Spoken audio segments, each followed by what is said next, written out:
페이지 9쪽 보시면 손해평가 업무 중요성에 대해 잠깐만 그냥 읽고 갈게요.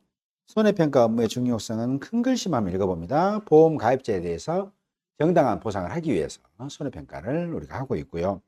선의의 계약자를 보호합니다. 그래서 보험을 갖다가 악의적으로 이용하거나 해서는 안 된다 이렇게 보시면 되고요.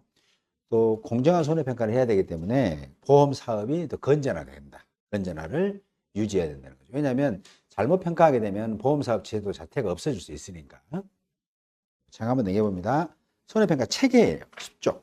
그러면 관련 법령 나오죠. 이렇게. 손해평가는 농업재해보험법, 그다음에 동법 시행령 및 농업재해보험 손해평가 요령입니다. 이게 장관의 고시예요. 장관의 고시. 관련 법령에 근거하여 실시된다. 고요.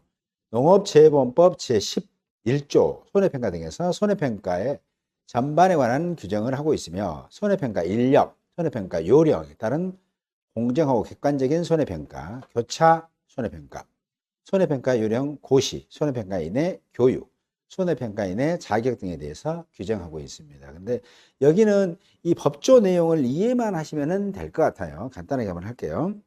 자, 제11조입니다. 농업재해보험법.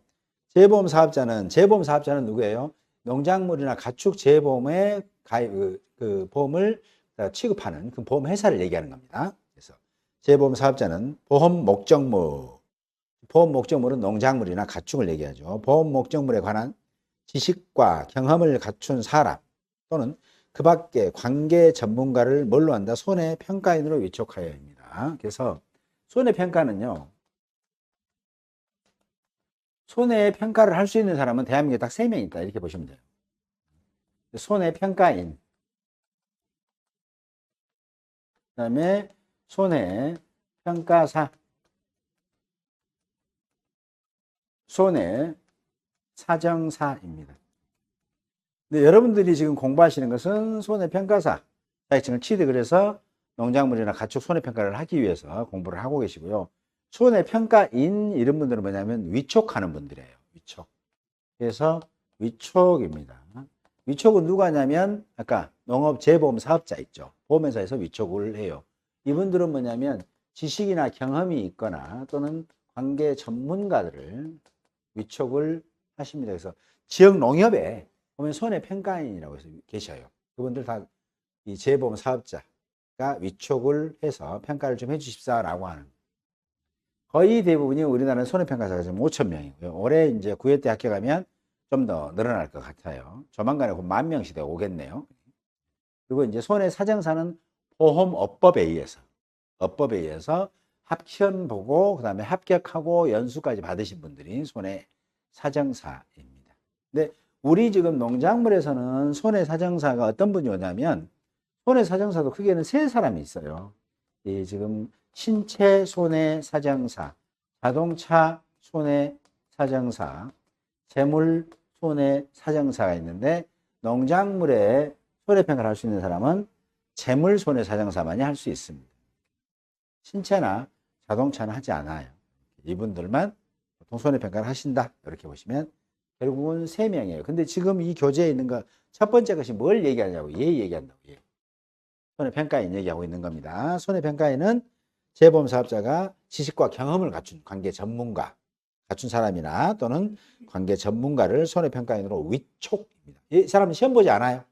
위촉합니다. 이렇게 해서 평가해 달라고 하고 있습니다. 그 다음에 또 하거나 담당이 하거나 또는 제11조 2에 따른 손해평가사, 평가사는 시험 보는 거죠. 이하 손해평가사를 한다. 그래서 또는 보험업법 제186조에 따른 손해사정사에게 손해평가를 담당하게 할 수 있다. 그래서 우리나라에는 손해평가를 할 수 있는 사람은 대한민국에 딱 3명 있다는 거 기억하세요.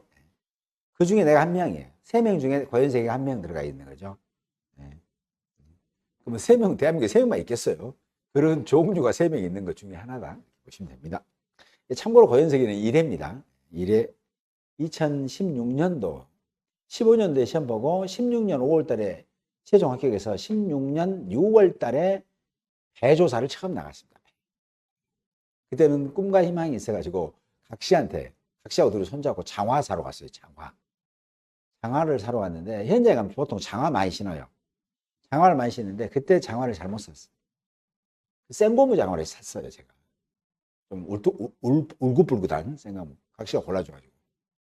지금도 안 달아져.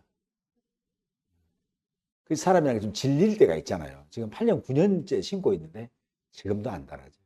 그래서 조금 잘 달아진 놈을 사야 되거든요. 그래야 조금 교체를 하죠.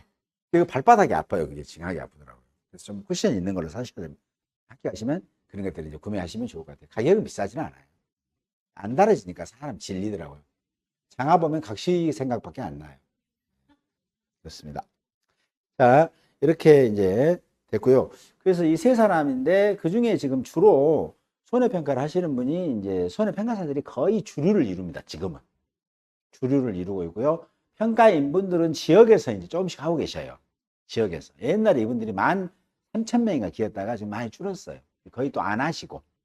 왜 안 하냐면 그 지역에서 손해평가를 했는데 아는 행님집을 내가 평가를 해줘. 고연세가 손해평가인이야. 위촉 그랬어. 근데 가보니까 보험금을 많이 달았는데 공정에 평가되는 거 보험금이 조금밖에 안 나겠죠. 그러면 보험금을 나오고 나면 욕을 징하게 얻어먹은대요.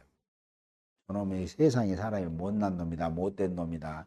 내가 쟤한테 어떻게 했는데 보험금 조금밖에 안 주더라. 이런 식으로 욕을 많이 먹어서 안 하시려고 많이 하셔요. 근데 우리 평가사들은 지역이 이제 전국구예요. 이분들은 지역구예요. 그 지역에서 평가를 많이 하셔요. 지역구. 우리는 전국구의 평가사는 여기 있다가도 강원도 가서 하고 경북 가서 하고 또 이 지역 가서 하고 뭐 다 전국 아무 데나 할 수 있는 게 전국 평가사들이거든요. 그다음에 저 다른 지역에서 하고 오면 끝나. 공정의 평가가 오면 끝나는 건데 이분은 계속 남아 있잖아요. 하고도. 그다음에 요걸 지금 정확하게 넘어갈 수가 있겠죠. 술집 갔는데도 아무렇지도 안 하고 있으면 미치는 거죠. 사정사분들은 이제 보험업법에 의해서 손해 사정을 많이 하셨던 분들이에요. 다만 이분들이 좀 안타까운 건 뭐냐면 재비약을 몰라. 그러겠죠. 왜냐하면 손해평가사들은 1차 시험에 농작물의 기본적인 생리, 그 다음에 영농 관리, 입단이 어떻다, 뭐 이렇게 냉의 상태는 어떻다, 이런 것들이 공적으로 인정받죠. 이분들은 뭐냐면, 재비학을 이미 인정받은 분들이에요. 그죠? 과목에 있잖아요. 이게 시험 문제 과목에. 근데 이분들도 이제 경험칙에서는 아실 수는 있지만 공적으로 인정받은 부분이 없어요. 왜냐하면 이 재물손해사정에 농작물 재비학이 안 들어간단 말이에요. 그러다 보니까. 그래서 지금은 거의 대세는 평가사분들이 거의 농작물 가축은 하지 않을까. 이렇게 예측을 한번 해보는 겁니다. 자, 2항입니다. 제1항에 따라 손해평가인과 손해사정사, 그 다음에 보험법 제186조에 따른 손해평가사, 손해사정사는 농림축산식품부 장관 또는 해양수산부 장관이 정하여 고시하는 손해평가 요령에 따라 이제 공부할 겁니다. 1차 시험 때. 손해평가를 해야 한다. 이 경우 공정하고 객관적으로 손해평가를 해야 하며 고의로 진실을 숨기거나 거짓으로 손해평가를 해서는 안 된다고 했습니다. 그래서 고의로 진실을 숨기거나 거짓으로 손해평가하면 벌칙이 있어요. 벌칙이 뭐냐면 1년 이하의 징역 1천만 원 이하의 벌금 1년 이하의 징역 또는입니다. 또는 그다음에 1,000만 원의 벌금에 처한다라고 했어요. 모든 자격증 다 이렇게 기본적으로 깔아놔요. 그렇지 않으면 막 대고도 해줘잖아요. 벌칙이 없으면. 참고로 아시면 되겠습니다. 자, 3항. 재보험사업자는 공정하고 객관적인 손해평가를 위하여 동일 시, 군, 구 가로 열고 자치구를 말한다. 내에서 교차 손해평가 즉 가로 열고 손해평가인 상호 간의 담당 지역을 교차해 평가하는 것을 말한다. 이하 같다를 수행할 수 있다. 이 경우 교차 손해평가의 절차, 방법 등 필요한 사항은 농림장관 또는 해양장관이 정한다. 여기서 교차 손해평가라는 게 있잖아요. 교차 손해평가는 누구만 해당되냐면 손해평가인만 해당됩니다.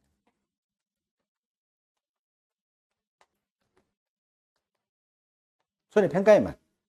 왜냐하면 평가사는 전국구랑 관계는 없겠죠. 근데 이 평가인분들은 그 지역이에요. 지역에서. 그래서 예를 들어서 자 전남이죠. 전남. 자 내모, 군, 세모, 면에 소속 위촉된 평가인이 계셔요. 평가인이. 이분은 뭐요? 평가를 하실 때 이 세모 면에서 평가하면 다 아는 사람들이겠죠. 그래서 하지 말아라 하는 거예요. 그래서 교차해라. 교차해서 세모가 아니라 하지 말고 보통 뭐 네모면이라든가 아니면 별 같은 면 이런 데로 가서 해라라는 거예요. 근데 대신에 바꾸는 건 좋은데 면을 바꾸고 음면을 바꾸는 건 좋은데 바꿀 때는 뭐냐면 이 같은 군 내에서만 바꿔라는 거예요. 그러면 지금 이 사람은 세모면이 땡땡군 세모면이니까 이 사람이 다른 데 가서 교차평가를 해야 되는데 어디서 하냐면 똑같은 교차평가를 하면 땡땡군이어야 돼. 일단 동일 시군 구죠. 동일 군의 땡땡군의 네모면에 가서 하시면 관계없겠죠. 그렇게. 이게 교차예요. 자기 지역에서 하지 말라고. 여기서 하지 말고 같은 군은 되는데 너무 멀리 가지 말고 옆에 인근에 있는 면에 가서 해라. 모르는 사람이 있는 가서 해라. 그래야 공정하지 않을 거냐. 아무래도 알면 공정성이 조금 위배될 수 있겠죠. 아는 집에 가면. 그래서 같은 지역에서 하지 말고 다른 데 해라. 대신 이때 이 군을 거기서 뭐라고 했어요? 통일 시군구 내에서 교차를 해서 하는데 이 동일 시군구라는 것은 뭐란다? 이 구를 자치구라고, 자치구. 그래서 여러분들 시장 있죠, 시장.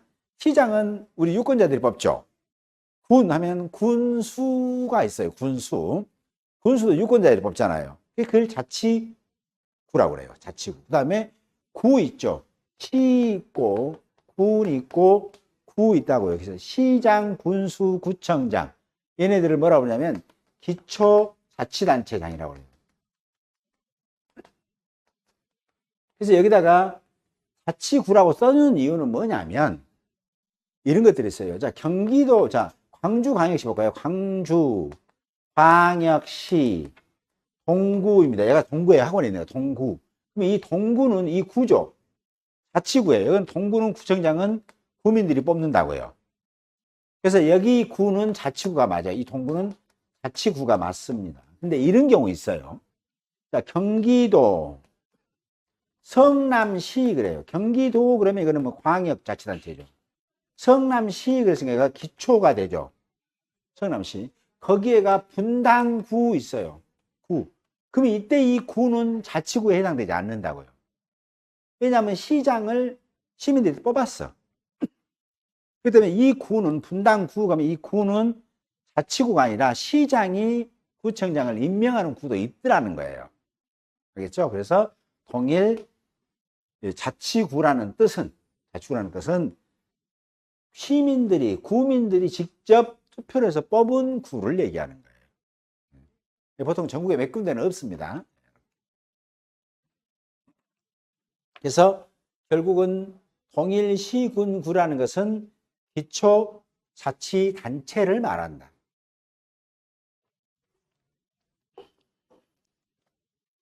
자, 사항.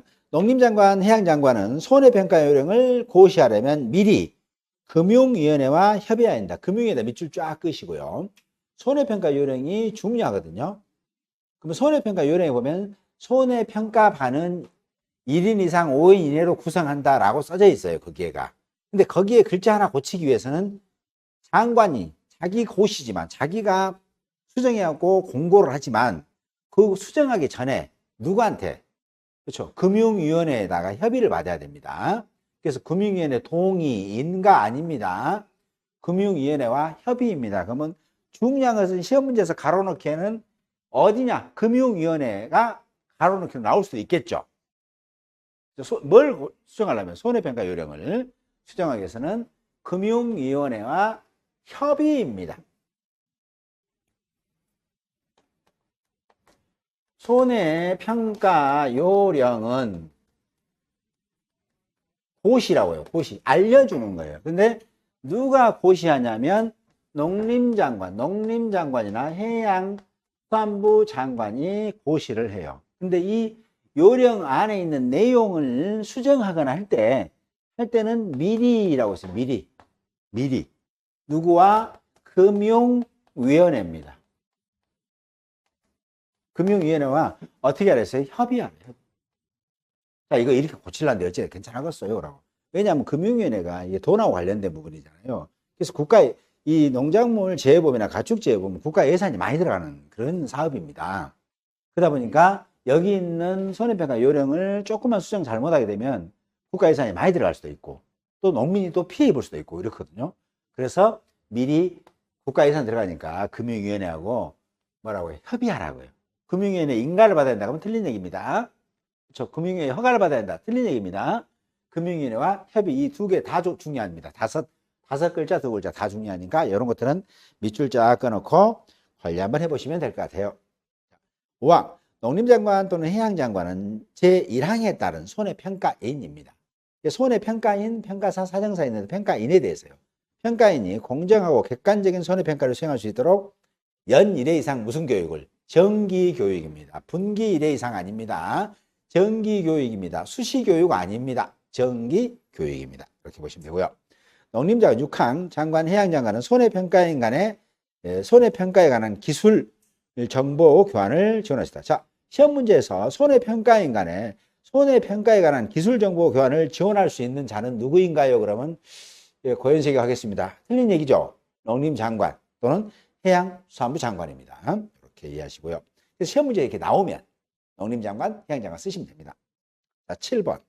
7항 제1항에 따른 손해평가인이 위촉될 수 있는 사람의 자격 요건은 제5항에 따른 자격의 요건, 어떤 사람을 위촉할 거냐. 요건 또는 제5항에 따른 정기교육 등 또 6항에 따른 기술정보교환 자원 및 손해평가 실무교육 등에 필요한 사항은 어디서 정한다? 대통령령으로 정한다. 대통령령에다만 밑줄 한번 끄시고요. 가로 넣기 쓱. 저 같으면 이런 거 냅니다. 저 같으면 이런 거 내가지고 왜냐하면 한 번도 출제되지 않았어. 근데 교재에는 지금 계속 들어가고 있는 거죠. 지금 이런 것들은 한 번 정도는 가로 넣기 나와줘야만 이제 공부할 때 이제 공부하시는 분들이 처음부터가 다 중요하구나 하고 이제 꼼꼼하게 공부할 수 있겠죠. 여기 있는 내용 아직 한 번도 안 나왔어요. 자, 이 11쪽 봅니다. 이 손해평가의 주체. 손해평가의 주체는 농림장관이 사업약정을 체결한 재보험 사업자이다. 재보험 사업자, 우리나라는 농작물 재보험 사업자는 주로 어디서 맡고 있냐면 농협에서 맡고 있습니다. 그래서 농협이다 보니까 NH손해보험에서 주로 많이 해요. 재보험을. 보험을 여기서 팔아요. 보험은 팝니다. 혹시 그 보험은 그래서 상행위성이라는 성질을 갖고 있어요. 왜냐하면 TV 킷이잖아요. TV 크면 묻지도 말고 따지도 말고 보험 가입해. 뭐 이런 거 있죠. 파는 거예요. 파는 거. 그죠? 광고하고 파는 거. 그래서 보험은 판다. 이렇게 보시면 됩니다. 자, 11조 계속 보겠습니다. 자, 손해평가 주체는 농림장관과 사업약정을 체결합니다. 자, 누구랑? 농림장관하고 사업약정을 체결한 재보험 사업자가 손해평가를 주체한다, 주관한다 이렇게 보시면 됩니다. 재보험 사업자는 보험 목적물에 관한 지식과 경험을 갖춘 자 또는 그 밖의 관계 전문가를 손해평가인으로 위촉하여 아까 공부하셨죠? 손해평가를 담당하게 하거나 손해평가사 또는 손해사정사에게 손해평가를 담당하게 할 수 있다. 여기서 또 한 번 더 보죠. 우리가 손해평가를 할 수 있는 사람은 대한민국에 딱 3명 있다고 말씀드렸죠. 손해평가인, 평가사, 사정사입니다. 또 재보험사업자는 재보험사업의 원활한 수행을 위하여 보험 모집 및 손해평가 등 재보험 업무의 일부를 대통령령이 정하는 자에게 위탁할 수 있습니다. 그러면 업무가 2개 있네요. 그렇죠? 보험 모집에 관한 업무, 손해평가에 관한 업무를 즉 재보험사업자 혼자 하기는 너무 힘들겠죠. 왜냐하면 재보험사업 NH손해보험 서울 본사가 있어요. 근데 그 직원이 몇 분 안 계셔요. 그분들이 전국에 있는 수십만 건의 일을 처리하기는 힘들겠죠. 그래서 보험 모집 있죠. 보험 설계 모집. 이것은 니들이 좀 대신해도 돼. 이 일을 위탁 준다고요. 맡길 수 있다고요. 또 손해평가 전국에 지금 10만 건, 100만 건이 지금 사고가 접수됐어. 그러면 그 서울에 있는 직원 몇 분이 와서 조사를 못 하겠죠. 그때 전국에 있는 평가사라든가 또는 손해사정법인에게 업무를 위탁할 수 있다라고 보시면 되겠습니다. 그러면 지금 위탁하는 업무는 2개예요. 보험 모집과 손해평가입니다. 자, 농업재보험법 제14조 업무 위탁인데요. 재보험사업자는 재보험사업을 원활하게 수행하기 위하여 필요한 경우에는 보험 모집 및 손해평가 등 재해보험 업무의 일부를 대통령령이 정하는 자에게 위탁할 수 있습니다. 그래서 그 위탁, 대통령령이 나와 있죠. 그 밑에 시행령이 대통령령입니다. 자, 제13조 업무위탁에서요. 자, 법 제2 14조 있죠. 대통령이 정하는 자란 다음 각호의 자를 말한다 해서 보험 모집하고 손해평가는 잃은 사람한테 위탁이라 해서 1, 1-2, 2, 3, 4 해서 총 5명이죠. 여기한테 위탁을 할 수 있는데 첫 번째는 누구예요? 농협이네요. 농협. 그래서 농업협동조합법에 따라 설립된 지역농협협동조합. 그래서 농협 중앙에는 해당 안 되네요. 그다음에 지역 축산업협동조합 및 품목별 업종별 협동조합. 품목별 업종별 품목별은 뭐냐면 이런 것들이에요. 대구에 가면 능금조합이라고 있어요. 그럼 거기는 뭐냐? 사과 품목에 해당되는 조합만 해당되는 거예요. 이런 식으로. 그 다음에 1-2 산림조합법에 따라 설립된 지역 산림조합 및 품목별 업종별 산림조합. 산림이니까 밤 같은 거 해당되거든요. 그래서 밤농협, 뭐 이런 거, 밤조합 이런 거 있습니다. 그다음에 2번 수산업협동조합에 따라 설립된 지구별 수산업협동조합, 그다음에 업종별 수산업협동조합. 전남 목포 가면은 조기 또는 갈치 조합이 있겠죠. 이런 식으로. 수산물 가공, 수산물 협동조합 및 수협은행. 은행이 들어가는 건 수협밖에 없네요. 지금 농협이나 지금 산림조합은 은행 안 들어갔죠. 왜냐하면 여기서 다 은행 업무를 봐요. 근데 지금 이 수협은 수협은행이라는 게 별도로 명시가 돼 있어서 수협은행에서도 농작물 또는 수산물의 재해보험을 모집하거나 또는 평가를 이 수협은행에다가도 재해보험 사업자가 위탁을 할 수 있다 이렇게 보시면 됩니다. 3번 손해사정을 업으로 하는 자. 얘가 손해사정법인이에요. 아까 손해사정사들이 뭉쳐있는 데 있죠. 예? 거기에다도 보험 모집과 그다음에 손해평가 업무를 위탁한다. 그래서 1, 1-2, 2, 3. 그래서 총 4군데죠. 여기는 앞에다가 여기 써져 있죠. 1, 1-2, 2, 3 이게 4개 있죠. 여기다는 뭐냐면 보험 모집하고요. 손해평가 위탁 가능이라고 써놓으시면 됩니다. 그럼 4번은 그럼 왜 이걸 1, 2, 3, 4가 원래 다 기지 않냐라고 하는데 왜 1-2, 2, 3 요거만 이렇게 해놨냐라고 하면 4가 다르기 때문에 그래요. 4번 봐봅니다. 농업재해보험 관련 업무를 수행할 목적으로 민법 제32조에 따라 농림축산식품부 장관 또는 해양수산부 장관의 허가를 받아 설립된 비영리법인입니다. 이게 이 비영리법인이 지금 우리나라에 딱 2개 있어요. 2개 있는데 하나는 이건 적을 필요는 없고요. 비영리법인이에요.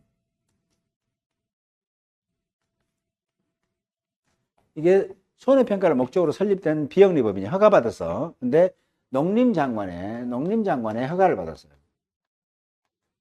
허가받은 게 첫 번째가 뭐냐면 한국농업재해보험협회예요. 시험 문제는 죽었다 깨어나도 안 나옵니다.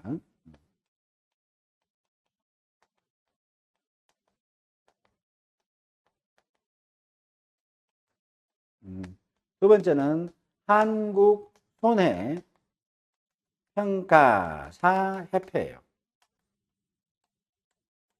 이 2군데에다 업무를 위탁을 할 수 있는데 이게 4번이에요. 비영리. 근데 이 비영리가 2군데 있는데 여러분들이 자격증을 취득하면 손해사정법인에 취업할 수도 있고 사정법인에 또는 협회에 가입할 수 있어요.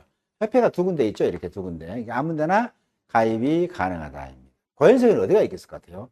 손해사정법인에 있다. 협회 둘 중에 어디가 있다. 그랬죠. 저는 여기에 있습니다. 한국농업재해보험협회가 있어요. 가입하면 이 협회에서 일이 배정되면 조사를 하고 일을 해요. 저희들이. 사정법인에 이제 입사를 하게 되면 사정법인에서 일을 배정해 줄 거예요. 자, 그러면 대신에 여기 비영리법인에서는 보험 모집에 관한 일은 위탁해 주지 않아요. 보험회사가. 재보험 사업자가. 뭐만 하냐면 평가에 관한 사항만, 손해평가만 업무 위탁을 합니다. 결국은 손해평가만 업무 위탁을 할 수 있는 법인이 비영리법인이에요. 나머지 농협, 그다음에 산림, 수협, 사정법인 얘네들한테는 보험 모집이나 평가에 관한 사항도 업무를 위탁해 주고 비영리법인 쉽게 말하면 협회라고 해요. 협회에다는 손해평가 업무만 위탁을 해 주고 있다라고 보시면 되겠습니다. 조사자의 유형이 있는데 요거는 한번 참고로 보시면 될 것 같고요. 12쪽 봐봅니다. 손해평가 과정이 있네요. 손해평가는 보험 가입자인 농업인이 사고 발생 통지를 하는 것으로 시작하여 현지조사 및 검증조사를 실시하는 일련의 과정이다라고 하고요. 손해평가는 제일 먼저 하려면 손해가 났는가죠. 손해. 그죠? 손해평가이기 때문에 이게 손해죠. 손해. 그러면 손해가 입어야 평가를 하겠잖아요. 그러면 손해가 입었는지 안 입었는지를 알려줘야 된단 말이에요. 알려줘야 되겠죠. 그래서 이걸 뭐라고 한다? 사고 발생이 된 것을 통지를 한다고요. 누가 하냐면 계약자가 하십니다. 그래서 상법에 보시게 되면 상법 제4편 보험법을 보면 보험사고, 사고가 발생했다는 것을 통지해야 될 사고 발생 통지 의무자는 계약자 또는 피보험자입니다. 그래서 사고 발생 통지를 받으면 그때 손해평가가 진행을 한다. 그리고 손해평가를 하게 되면 그 뒤에 또 누가 따라붙으냐면 검증반이라는 게 따라붙어요. 자, 이 평가를 하겠죠. 이제 손해평가를 쓱 한단 말이에요. 누가? 손해평가반이 구성이 돼서. 손해평가반은 누구로 구성하냐면 손해평가인, 평가사, 사정사 이런 사람들로 뭉쳐진 그런 조사반들이에요. 그래서 농지에 가서 조사를 해요. 그러면 이 평가반들이 제대로 조사를 하고 있는지를 또 궁금하잖아요. 둘이 갔어. 평가사 둘이 갈 수도 있고 평가인과 평가사 갈 수도 있고 평가사와 사정사 갈 수도 있고 사정사만 둘이 갈 수도 있고 다 다르겠죠. 갔는데 자기들끼리 그냥 조용하니 둘이 입 맞추고 평가 대충 해볼 수 있을 수도 있고 다 공정하게 하지만 그래서 그런 것들을 대비하기 위해서 이 평가반이 조사하는 것을 뒤에서 쫓아가서 조사하는 바람이 있어요. 조사 내용이 진짜 공정했냐 이걸 뭐라 하냐 검증이라고 해요. 검증. 검증 조사를 합니다. 그럴 수 있겠죠. 이 검증 조사를 다른 걸로 뭐로 생각하냐면 감사라고 생각하시면 돼요. 감사. 왜냐하면 공무원들은 감사가 없으면 어때요? 힘있고 아는 놈한테만 다 도와줘 불고 억울하자고 살고 힘없는 사람은 대충 넘어갈 수 있겠죠. 그래서 이 감사라는 게 법을 제대로 지키는지 감사라는 게 매우 중요하거든요. 마찬가지로 검증도 이 평가반이 하고 있으면 이 평가반이 10건을 처리했다. 그러면 그 중에 한두 건만을 보는 거예요. 다 보는 거지 않아요. 한두 건 보고 이상 없다. 그러면 그 집 것은 절대 안 봅니다. 근데 한두 건 봤는데 개판 5분 전이다. 그럼 그 집에 했던 10건을 전부 다 검증반에 다시 검사하는 거예요. 이런 식으로. 그래서 검증하는 겁니다. 그래서 검증반을 별도로 뽑아요. 그래서 보통 임기는 1년 정도로 해가지고 검증반을 뽑습니다. 저는 검증반일까요? 아닐까요? 그래서 긴 게 물어봤겠죠. 검증을 열심히 하고 있습니다. 그래서 이제 자격증을 취득하면 손해평가도 하시고 검증도 해보시고 막 여러 가지 경험을 많이 쌓으시면서 하시면 될 것 같습니다. 자, 사고 발생 통지 있고요. 그다음에 두 번째는 사고 발생 전에 사고 발생 보고에 대한 전산 입력. 전산에다가 사고가 접수되면 전산에 입력하는 거고요. 세 번째는 손해평가반을 구성하겠죠. 이제 이 사고에 대해서 누가 조사할래? 라고 해서 재보험사업자 등은 보험 가입자로부터 보험사고가 접수되면 생육, 시기, 품목, 재해 종류 밑줄 쫙